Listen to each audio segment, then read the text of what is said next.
सबसे बड़ा सौभाग्य है टोहाना विधानसभा के लिए। क्या कहेंगे विधानसभा क्षेत्र के लिए, किस प्रकार की आगे की प्रक्रिया रहेगी? देखिए, अभी राज्यसभा सांसद के नाते जिस प्रकार की भी मेरी जिम्मेवारी, जो भी अधिकार होंगे, उनके चलते जाखल के लिए जो भी कुछ मैं कर पाऊंगा, मैं समझूंगा कि मेरा सौभाग्य होगा।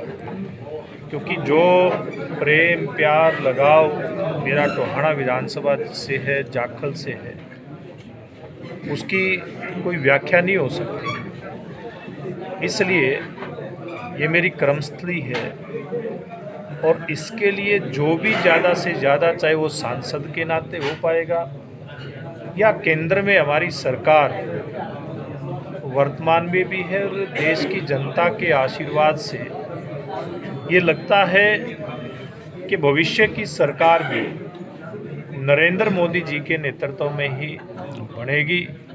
तो सरकार के नाते भी जो भी यहाँ की बेहतरी के लिए हो पाएगा, निश्चित रूप से पूरे ताकत के साथ में वो काम यहाँ की सेवा के नाते करने का प्रयास करूँ। जाखल उप तहसील में सर धरना प्रदर्शन चल रहा है, किसानों की मांग है कि बाढ़ का मुआवजा नहीं आया, उसके बारे में क्या कहना है? देखिए, इसमें जो भी सरकार की नीति है उसके आधार पे सरकार ने जो फैसला लिया है, मैं समझता हूँ कि किसी भी किसान को उसके तहत दिक्कत ना आई है और ना आने दी जाएगी। संयुक्त किसान मोर्चा का जो किसान आंदोलन चल रहा है सर, इस बारे में अब क्या कार्रवाई की जा रही है?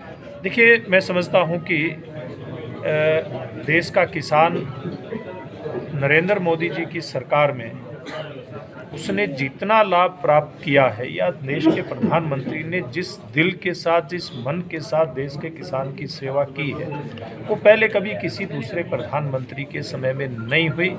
लेकिन फिर भी किसान और खेती इस प्रकार का काम है, किसान का खेती करना, कि जिसमें बहुत सारी समस्याएं समय समय पर आती रहती हैं। और निश्चित रूप से भारतीय जनता पार्टी और हमारी सरकारें, चाहे वो देश की सरकार है, प्रदेश की सरकार है, निश्चित रूप से किसान की समस्याओं का समाधान करने के लिए हमेशा से तत्पर रही। अगर मैं हरियाणा की बात करूं तो आपने देखा होगा कि जिस फसल की सरकारी खरीद नहीं होती, हमारे मुख्यमंत्री भावांतर भरपाई योजना के चलते उस किसान को जो नुकसान होता है बाहर खुले बाज़ार में बेचने से, उस नुकसान की भरपाई करने का प्रयास करते हैं। तो मैं ये दावे के साथ कहता हूँ, चाहे वो फसल की बिक्री की बात हो, फसल के मुआवजे की बात हो, फसल बीमा के माध्यम से किसान को उसके नुकसान की भरपाई करने की बात हो, हर मामले में पूर्व की सरकारों से कहीं अधिक हमारी सरकार ने मोदी जी और मनोहर लाल जी के नेतृत्व में किया। और भविष्य में मैं उम्मीद करता हूं कि वर्तमान की जितने भी समस्याएं किसानों की हैं, उन किसानों की समस्याओं के समाधान के लिए हर समय ये सरकार तैयार है। और वर्तमान में भी ये जो आंदोलन है, सब लोग बातचीत करें, सरकार की तरफ से भी अगले दौर की बातचीत का निमंत्रण गया है। और मुझे लगता है कि किसान भी पूरी तरह से इस बारे में सकारात्मक सोच के साथ बातचीत उन्होंने पहले भी की है, भविष्य में भी करेंगे, और इस आंदोलन का रास्ता निकलेगा किसान का भला। 2024 में क्या मानते हैं सर? कई पार्टियों का गठबंधन हुआ है, जैसे कांग्रेस का, आपका, तो उसमें आप क्या मानते हैं? देखिए, गठबंधन तो जिस भी प्रकार का है, हम सब लोग इस गठबंधन को जानते हैं। ये अवसरवादी गठबंधन है।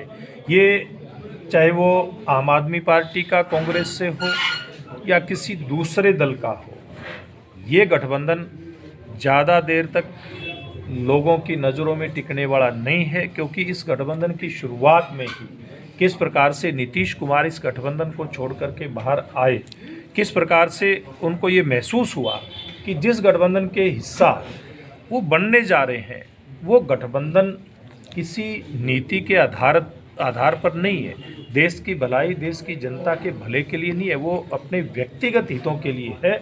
और जो व्यक्तिगत हितों के लिए कोई इस प्रकार का गठबंधन होता है, वो चलता नहीं है। अगर चलेगा या तो खुद टूट जाएगा या जनता उसको तहस नहस करने का काम करेगी। क्योंकि हमने देखा है, जब देश के अंदर अन्ना जी का आंदोलन हुआ था, उस दौर में दिल्ली के वर्तमान मुख्यमंत्री श्रीमान अरविंद केजरीवाल जी किस प्रकार से कहते थे कि ये लोग भ्रष्टाचारी हैं और उन भ्रष्टाचारियों की सूची में श्रीमती सोनिया गांधी जी का नाम सबसे ऊपर था, शरद पवार का नाम सबसे ऊपर था, ममता बनर्जी का नाम सबसे ऊपर था, मुलायम सिंह अखिलेश यादव का नाम उसमें था, लालू प्रसाद यादव का नाम उसके अंदर था। जिन जिन भी वरिष्ठ नेताओं के नाम उस सूची के अंदर थे, वो सूची आज भी जनता केजरीवाल जी को दिखाने का काम करेगी। इस चुनाव के अंदर कांग्रेस को भी दिखाने का काम करेगी कि किस प्रकार से आप एक दूसरे को जो गाड़ियां देते थे, आज गलबैयां हो रही हैं। मैं समझता हूं ये गठबंधन या तो टिकेगा नहीं जैसे पूर्व में टूटा है, या फिर जनता इनको जमीन दिखाने का काम करेगी। और निश्चित रूप से मैं दावे के साथ कहता हूं, जिस प्रकार की सेवा भाव से नरेंद्र मोदी जी ने देश में इन 10 सालों में काम किया है, देश की जनता अगली बार फिर से यानी कि तीसरी बार भारतीय जनता पार्टी की सरकार बनाएगी। सर, विपक्ष का कहना है कि बीजेपी है जो वोट चोर पार्टी है, और चंडीगढ़ मेयर का भी उदाहरण देती है। इस पर आपकी क्या टिप्पणी है सर? देखिए, ये सारा मामला जो भी चंडीगढ़ का है, जैसा भी हुआ है, सब लोगों के सामने है। जिन भी लोगों ने और जो भी गलत किया, सही किया, उसको उस चीज़ का भुगतान करना पड़ेगा। तो हरियाणा में 9-1 का जो समझौता हुआ है उसको कैसे देखते हैं? देखिए, हरियाणा में मैंने पहले कहा है ना, ये अवसरवादिता का गठबंधन है।